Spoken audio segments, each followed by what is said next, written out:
obviously it's been used before. It's not unique to what the First of British are all, doing. But we'll deal with the Challenger 2 tank.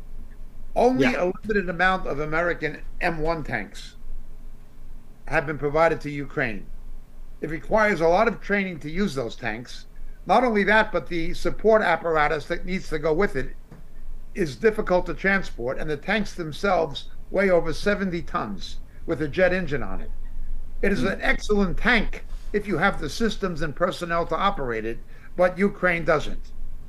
The next most viable option would be the German Leopard. But Germany is, as always, dragging its feet and hiding on back of the United States and Britain in matters of security and defense. That's typical of Germany. You pay for our defense so we can do business with the people who are threatening us. That has always been German policy, not at least for the last, at least since Adenauer. Um, this is what we're dealing with. So the next best tank available after the Leopard and the XM1 is undoubtedly the very good British tank, the Challenger 2. Another possibility would be the Israeli Merkava, but that's not going to happen. There's only 14 of them, but they're better than the Russian T-72s by far. Now let's talk about depleted uranium shells. yeah, They are very, very deadly armor-piercing shells. They are not easy to protect tanks from. Tanks would have mm, to be heavily plated with reactive armor. In other words, when the shell hits the tank, the plating would have to explode itself. So you'd have two wow, explosion forces conflicting to neutralize. It's expensive and it's not easy. And it doesn't mm, always work. The Israelis had 80 tanks taken out with depleted shells manufactured in wow, Russia, supplied by Iran in the last oh, conflict with Gaza. These are deadly, deadly weapons, anti-tank, anti-armor weapons. There are those who have argued that because of depleted uranium shells and because of American Hellfire rockets fired from Apache helicopters, tanks will become obsolete. Some mm, say tanks are already obsolete. Um, the Iraqi armor divisions were useless against mm, the Americans in both Gulf Wars, in both the first one and the second. But compared to Apache helicopters firing Hellfire rockets or yeah, depleted uranium shells, mm, the mm, third is of course the Warthog, the A-10, which are now upgraded.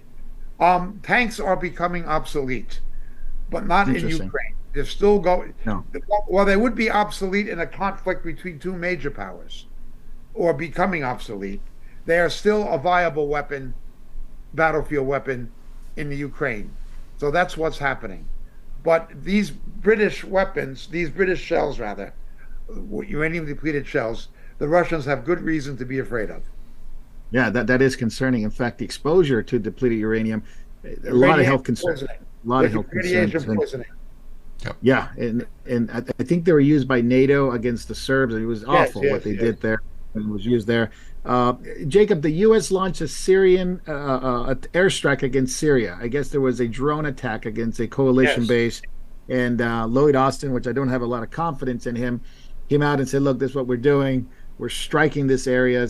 Now, I was told that this is a Middle East TV, of course, so it could be kind of biased. U.S. missiles did not hit any of these Iranian groups, but rather they hit a grain facility. It was just mainly food. So what's going on in Syria? Syria seems to be very buddy-buddy with Russia by offering some bases, and then the U.S. starts attacking in response to another attack in their coalition base. And there have been Uh, dozens of attacks on American support bases. These could be Kurds, it could be Syrian rebels against Assad, who was in league with Russia, as you point out. There have been dozens of attacks. And this is not the first time the U.S. has retaliated against Iranian or Iranian aligned targets in Iran. This is at least the third or fourth time it's happened. This does not set a precedent.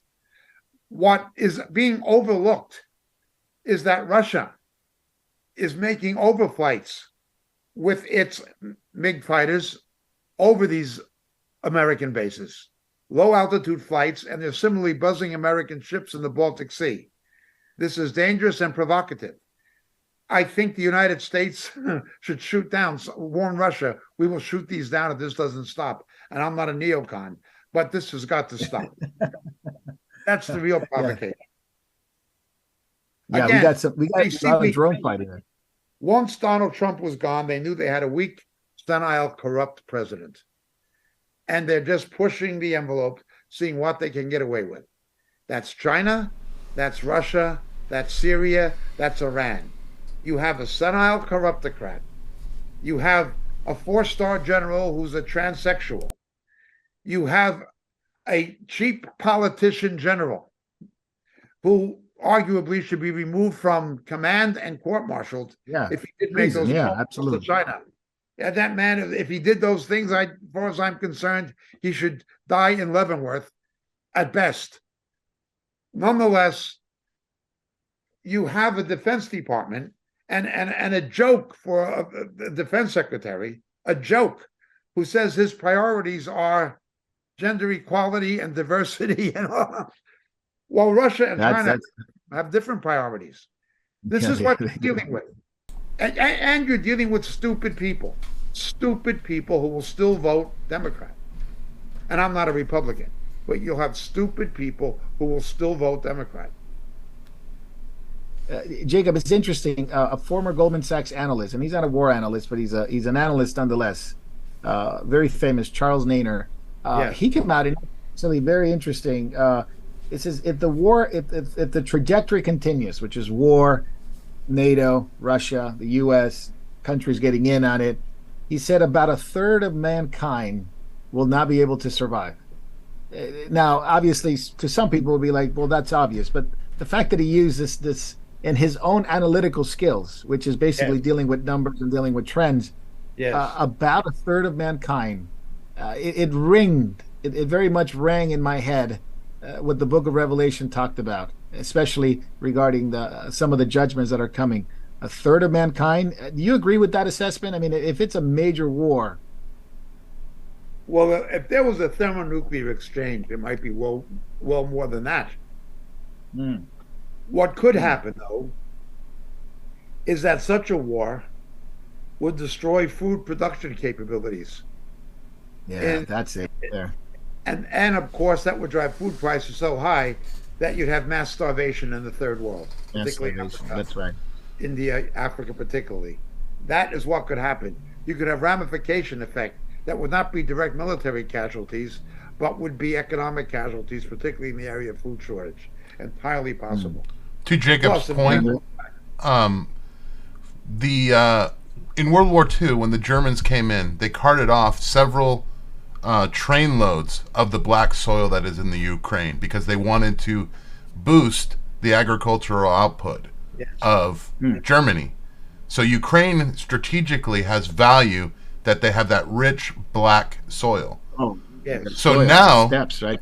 Yeah, Now you add in depleted uranium into that equation, and now Yes. you've destroyed agriculture in one of the major agricultural centers of Europe. well, it Yeah. is the major because it's the steppes. the steps. Yeah, Steppes. The steppes of the Ukraine into Russia. The steppes are to Europe, or to East, or to Europe, not just Eastern Europe, but or to Europe, what the Great Plains are to the United States.